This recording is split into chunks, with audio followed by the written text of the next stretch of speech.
ઉનાળો શરૂ થાય ને એટલે શાકની પળઝડ શરૂ થઈ જતી હોય છે.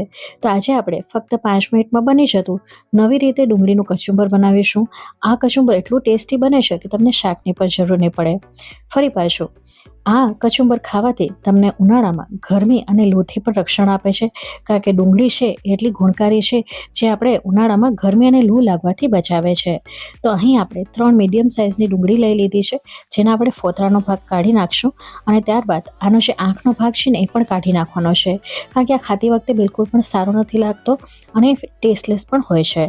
તો આ રીતે આપણે હવે એના ટુકડાઓ કરી લઈશું અને એકદમ જેટલું બારીક બની શકે ને એટલું ચોપ કરજો. જેટલું બારીક ચોપ કરેલું હશે ને એટલું ખાતી વખતે સારું લાગશે.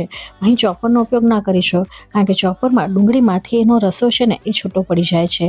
તો આ રીતે આપણે બધી જ ડુંગળીઓને ઝીણી ઝીણી સમારી લીધી છે. ત્યારબાદ અહીંયા કને આપણે થોડીક કોથમીરની પાંદડીઓ લીધી છે, જેને આપણે બારીક ચોપ કરી લઈશું. તો અહીં આપણે એક મુઠ્ઠી ભરીને કોથમીર લીધી છે. તમે તમારા સ્વાદ અકોર્ડિંગ આને ઉપર નીચે કરી શકો છો. આને પણ આપણે બાઉલની અંદર શિફ્ટ કરી લઈશું. હવે અહીંયા એક ખાંડડી લેવાની છે, જેની અંદર આપણે અહીંયા 2 તીખા લીલા મરચાં લીધા છે. હવે લીલા મરચાંનું પ્રમાણ તમારા ઘરમાં જે રીતે ખવાતું હોય ને એ રીતે વાપરવું. તમે મોડું મરચાંનો પણ ઉપયોગ લઈ શકો છો. મરચું સાયતે ખાંડાઈ જાય ને માટે કરીને કચુંબરના માપનું મીઠું નાખી દઈશું અને 1 ટીસ્પૂન જેટલું આપણે કાચું જીરું નાખીશું અને બધી વસ્તુને એકદમ ખાંડી લેશું. અહીં મરચાંના પીસીસ ન રહીને એ રીતે ખાંડજો, જેથી ખાતી વખતે મરચું મોંમાં ના આવે. હવે આની અંદર આપણે 1/2 કપ જેટલી ખારી શીંગ લેશું. ખારી શીંગ ન હોય તો તમે સિંગદાણાને શેકીને એના ફોતરા કાઢીને લેવાના અને આને પણ આપણે ખાંડી લેવાના છે. અહીં થોડાક એના ક્રંચ રહે ને એ રીતે ખાંડજો, એકદમ બારીક પાવડર નથી કરવાનો. આ રીતનું એનું ટેક્સચર હોવું જોઈએ. તો આવી રીતે જો ખાંડવામાં આવશે ને તો ખાતી વખતે એનો નટી ફ્લેવર ખૂબ જ સરસ લાગે છે. હવે 1 ટેબલસ્પૂન જેટલું કાશ્મીર લાલ મરચું પાવડર, 1 ટીસ્પૂન જેટલું ધાણા જીરું પાવડર અને 1/4 ટીસ્પૂન જેટલી હળદર નાખી છે. સાથે 1/2 ટીસ્પૂન જેટલો આપણે ચાટ મસાલો લીધો છે.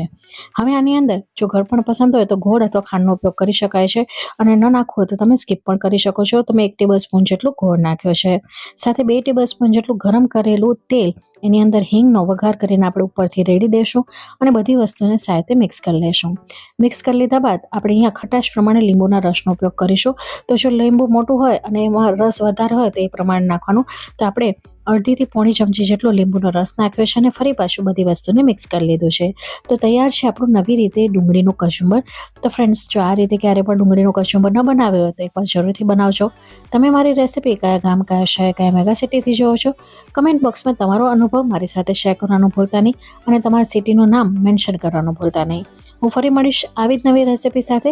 ત્યાં સુધી આવજો. Bye, take care. Thanks for watching.